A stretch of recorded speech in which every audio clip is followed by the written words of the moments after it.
Asa na ba yun si Mr. Lungbam? Pinahamon ko siya ng 1-on-1 para makita kung sino yung shooter sa amin dalawa.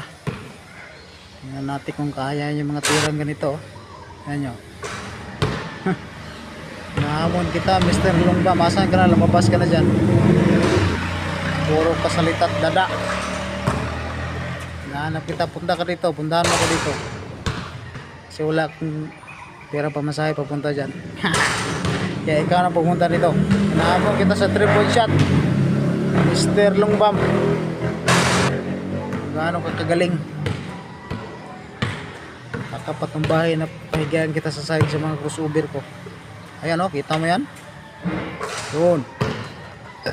Kita mo yan Mr. Lungbam. Mayroon pa isa o. Mga 3-point shot natin dyan. Mayroon pa din Mr. Lungbam. Ito gusto mo. Ha?